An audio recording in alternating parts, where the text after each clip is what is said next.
Buonasera and bentornato to another episode of This is Calcio, and we're into match week 3 of the Serie A, the most exciting league in the world. Let's start off with the bottom of the table. The 3 promoted sides are currently at the 3 most bottom place of the table: Monza, Lecce and Cremonese. All 3 teams currently have 0 points. Monza conceding 6 goals. In their first ever Serie A match, Monza lost 2-1 to Torino. And in the second week, they lost 4-0 to Napoli. While Lecce were probably unlucky to go down to a really last-minute goal against Inter on opening day with the score 2-1. And they were probably also unlucky against Sassuolo in match week 2, with Berardi scoring the only goal of the match. The same could be said about Cremonese in the opening match against Fiorentina. Radu's howler deep in stoppage time gifted the Tuscans a 3-2 win. While against Roma, actually Radu is actually a pretty good goalkeeper.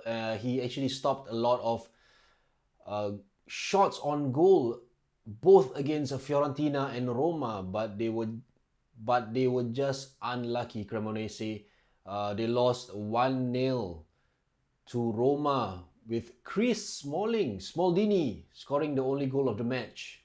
Champions Milan had a good opening week with the win against Udinese, but they had a little bit of a scare because Udinese actually scored first and then Milan scored 2, while Udinese equalizing to make it 2-2. But the firepower that Milan had, Udinese just couldn't match that, and the champions, the Diavolo, won the match 4-2. However, it was a different story against Atalanta this past week in match week 2. Milan also had to chase back from a goal down, with Ruslan Malinovsky opening the scoring just before the half hour. Milan had to wait until after the hour for Ismail Bennacer to equalize. That leaves Milan currently in 5th position with 4 points. Just above them is Juventus, who had a brilliant opening night with Di Maria and Dusan Vlahovic scoring 3 goals against Sassuolo. Sassuolo, of course, rolled over and just let Juventus play all over them. Of course, they are missing Scamacca, and Raspadori only came in later in the game. He is, of course, now at Napoli. Scamacca, as you know, is now at West Ham, and he had even opened his scoring for West Ham against Viborg FF in the Europa Conference League playoff first leg. Berardi actually signed an extension on his contract and will be with Sassuolo until 2027. Is that a really good move for him? I'm not really sure, but if that's what he wants, or maybe next season he'll be sold for a good profit. Speaking of profits, I think the next player that Sassuolo would probably sell off for a tidy sum is probably Maxime Lopez, maybe in the next season or 2. Going back to Juventus, I think a lot of Juventus fans were pretty upset with Massimiliano Allegri, how he set up his team against Sampdoria. It was a nil-nil draw against Sampdoria. Sampdoria had probably like 2 shots on goal.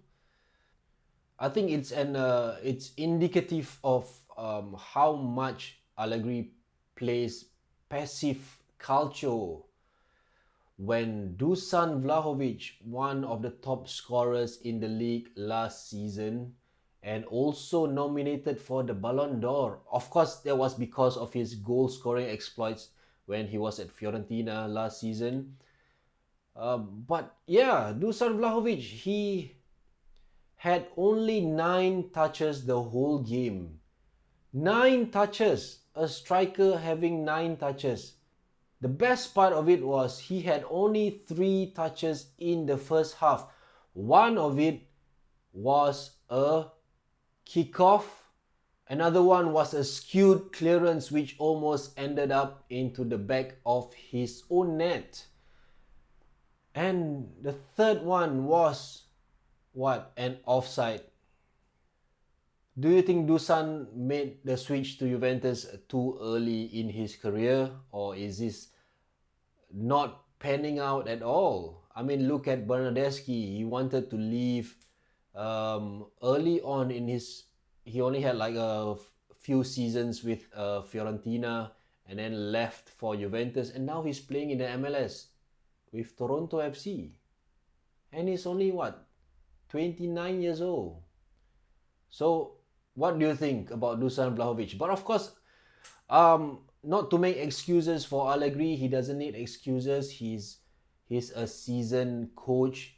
He's done it before at Juventus. But come on, man. I mean, I can understand he had many players injured. He had Di Maria injured. He had Chiesa is still out. He himself said it's a good thing Juventus didn't concede a goal.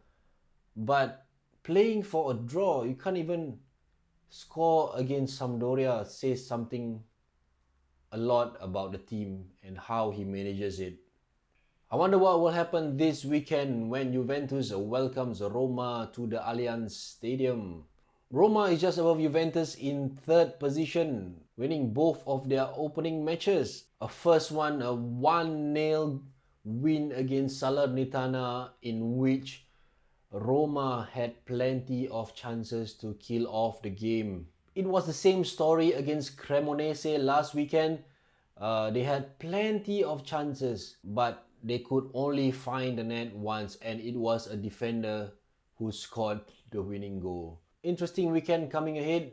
Juventus against Roma, Mourinho against Allegri. Mourinho in his first season got Roma their first European trophy in many years after winning the Europa Conference League last season. With the new signings that he have, I think Mourinho might be able to get Roma into the top 4 this season. He lost Gini Wijnaldum, his new signing, last weekend. He couldn't play against Cremonese. And now, at the Cremonese game, he lost Nicolo Zaniolo. Interesting matchup this weekend, Juventus and Roma. I can't wait to watch it. Lukaku took only 2 minutes to score on his return to the Nerazzurri. Of course, he was away at Chelsea last season, which didn't work out, and now he's back at Inter. He scored the opening goal for Inter, 2 minutes, but Lecce actually fought back and got a goal just after halftime. Inter had a lot of chances in that game, but it only took a 90 plus 5 minute, 95th minute, Denzel Dumfries goal for the Nerazzurri to bring home the 3 points. Against Spezia, Lukaku and Lautaro Martinez, or what they call it, the Lula chemistry is back. Lukaku and Lautaro combined again. It's like as if they never were apart last season. Lukaku provided the assist for Lautaro Martinez to score in the 35th minute. In the second half, Çalhanoğlu scored, and also Joaquin Correa right at the end to beat Spezia 3-0. Inter is up to second solely on goal difference. They'll be meeting Lazio this weekend. Napoli, 9 goals in 2 matches. We've seen this before. Last season, Napoli had a 8-match winning streak where they lead the table from they lead the Serie A from the start of the season, but then they lost steam somewhere in the middle of the season, and then they ended up in third, actually quite far away from the top 2, Inter and Milan. However, the new signing Georgian Kvicha Kvaratskhelia, I think that's how you pronounce his name, have scored 3 goals in 2 matches. and they are calling him Varadona now.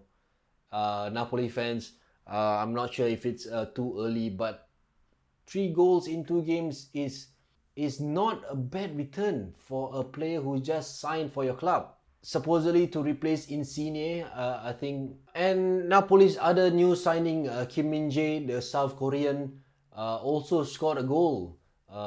Supposedly to replace Khalido Koulibaly, who have left for Chelsea. I think he got red carded last weekend in Chelsea's game against Leeds. Yeah, I think I was surprised. I was surprised at how well Napoli started out, given that a lot of fans don't give them the chance this season to even make the top four. I'm surprised. But we'll see. So far, they've only met Hellas Verona in the opening weekend, 5-2 to Napoli, and then Monza scored 4 goals with no returns.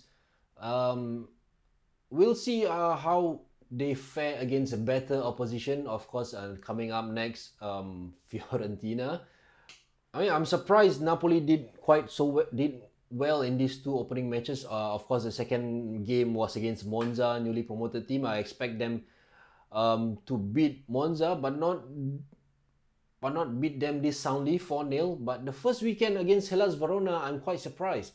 But of course, Hellas Verona were missing Giovanni Simeone, who is now at Napoli.